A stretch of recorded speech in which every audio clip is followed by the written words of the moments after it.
Okay, today we're going to talk about how slavery started to dominate politics between the North and the South. Obviously, we know with the Missouri Compromise of 1850, and all the, bleeding Kansas and all the things that have gone on. We know that slavery is a very hot button issue at this time period in history with the North and the South. So today we're going to take a look at how slavery dominated politics. We'll take a look at why the Republican Party was formed. We'll talk about the effects of a very important court case about a slave named Dred Scott. We'll also analyze the Lincoln Douglas debates, and then we'll finish up by talking about the impact of John Brown's raid on Harper's Ferry. To start out with one American story, it says Joseph Warren, editor of the Detroit Tribune, wanted the anti-slavery parties of Michigan to join forces. In 1854, his newspapers pushed them to unite. He says a convention should be called irrespective of the old party organizations for the purpose of agreeing upon some plan of action that shall combine the whole anti-Nebraska, anti-slavery sentiment of the state upon one ticket or a set of candidates endorsed by a political party. Now, by July, anti-slavery politicians from various parties, including the Whigs, Free Soilers, and some Democrats, had settled their differences. On July 6th, they met to form a new party to concentrate the popular sentiment of this state against the aggression of the slave power. In memory of Thomas Jefferson, they called themselves Republicans. In this section, you will learn why the Republican Party was formed and how it changed American politics in the 1850s. Now, the creation of the Republican Party grew out of the problem caused by the Kansas-Nebraska Act of 1854. The law immediately caused a political crisis for the Whig Party. Southern Whigs had supported the bill for the same reason that Northern Whigs opposed it. The bill proposed to open new territories to slavery, and there was really no room for compromise, so the party split. The Southern Whigs were destroyed by the split, and a few joined the Democratic Party, but most searched for leaders who supported slavery in the Union. The Northern Whigs, however, joined with other opponents of slavery, and they formed the Republican Party. The Republicans quickly gained strength in the North. Bleeding Kansas was their rallying cry that led to a Republican rise. Many people blamed the violence on the Democrats. With the 1856 elections nearing, the Republicans believed that they had an excellent opportunity to gain seats in Congress and win the presidency. The Republicans needed a strong presidential candidate in 1856 to strengthen their young party, so they nominated a young man named John C. Fremont.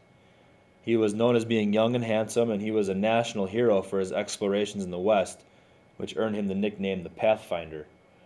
Fremont led lots of expeditions to survey and map much of the territory between the Missouri River and the Pacific Ocean. He joined forces with the famous Kit Carson to complete a survey to the mouth of the Columbia River. His wife, Jessie Benton Fremont, edited her husband's field reports, which were very popular with the public. Fremont was very popular in the 1850s and came closer in the election of 1856 than any previous candidate to unite in the anti-slavery forces.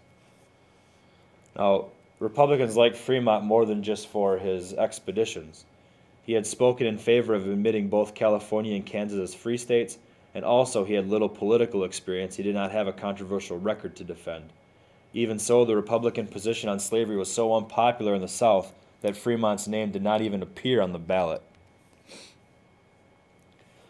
The Democrats on the other side nominated James Buchanan to run for the presidency in 1856. At the time, he was minister to Great Britain, and he had been in England since 1853 and had spoken neither for nor against the Kansas-Nebraska Act. Buchanan took advantage of his absence from the country, and he said little about slavery, and he claimed that his goal was to maintain the Union. Buchanan appealed to Southerners, to many people in the Upper South and the border states, and to Northerners who were afraid that Fremont's election would tear the nation apart. The American or Know Nothing Party also nominated a presidential candidate in 56, and they chose Millard Fillmore, who had been president following the death of Zachary Taylor from 1850 until 1853. But the Know-Nothings were divided over slavery, and they had very little strength. The 1856 presidential election broke down into two separate races. In the North, it was Buchanan against Fremont, and in the South, it was Buchanan against Fillmore. Well, Buchanan won pretty easily because he carried all the slave states except Maryland, where Fillmore claimed his only victory. Buchanan also won several northern states. But although he lost the election, Fremont won 11 northern states, and these results showed two things. First, the Republican Party was a major force in the North, and secondly, the nation was very sharply split over slavery. Now, the split in the country was made even worse by the Supreme Court decision in the case of Dred Scott. Scott had been a slave in Missouri, and his owner took him to live in territories where slavery was illegal. Actually, part of that, he did spend some time in Wisconsin. Then, after living in those territories, they then returned to Missouri. And after his owner's death, Scott sued for his freedom. He argued that he was a free man because he had lived in territories where slavery was illegal. In his case, Dred Scott v. Sanford reached the Supreme Court in 1856. In 1857, the court actually ruled against Dred Scott, and Chief Justice Roger B. Taney delivered his opinion in the case. In it, he said that Dred Scott was not a U.S. citizen, so as a result, he could not sue in U.S. courts. Taney also ruled that Scott was bound by Missouri's slave code because he lived in Missouri. As a result, Scott's time in free territory did not matter in the case. In addition, Taney argued that Congress could not ban slavery in the territories. To do so would violate the slaveholders' property rights, which is protected by the Fifth Amendment. In effect, Taney declared legislation such as the Missouri Compromise unconstitutional. Southerners cheered the court's decision, and a lot of Northerners were outraged and looked to the Republican Party to halt the growing power of Southern slaveholders. So there we go again. So like I said, he declared the Missouri Compromise unconstitutional, and Southerners cheered the decision, Northerners were mad, and they wanted to look at the Republicans to halt the power in the South. Now, after the Dred Scott decision, the Republicans charged that the Democrats wanted to legalize slavery not only in all U.S. territories, but also in all the states. They used this charge to attack individual Democrats. Stephen A. Douglas, who was a main sponsor of the Kansas-Nebraska Act, was one of their main targets in 1858. That year, Illinois Republicans nominated Abraham Lincoln to challenge Douglas for his U.S. Senate seat. In his first campaign speech, Lincoln expressed a Northern fear that Southerners wanted to expand slavery to the entire nation. He set the stage for his argument by using a metaphor from the Bible. He said, and I quote, "A house divided against itself cannot stand. I believe this government cannot endure permanently half slave and half free. I do not expect the Union to be dissolved. I do not expect the house to fall. But I do expect it will cease to be divided and it will become all one thing or all the other." End quote. Now later in the year, the two men held formal debates across Illinois. The Lincoln-Douglas debates are now seen as models of political debate, and at the time, the debates allowed people to compare the short, stocky, well-dressed Douglas with the tall, thin, and gawky Lincoln. The two men squarely addressed the nation's most pressing issue, the expansion of slavery. For Lincoln, slavery was a moral, a social, and a political wrong, but he did not suggest abolishing it outright. He argued only that slavery should not be expanded. Now, Douglas did not share Lincoln's belief that it was the national government's role to prevent the expansion of slavery. Instead, he argued that popular sovereignty was the best way to address the issue because it was the most democratic method to do so in that way. Now, but popular sovereignty was a problem for Douglas because the Supreme Court decision in the Dred Scott case had made popular sovereignty unconstitutional. Why? It said that people could not vote to ban slavery because doing so would take away slaveholders' property rights.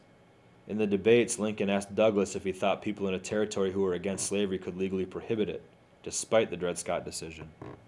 Douglas replied that it did not matter what the Supreme Court might decide about slavery because, he said, the people have the lawful means to introduce it or exclude it as they please.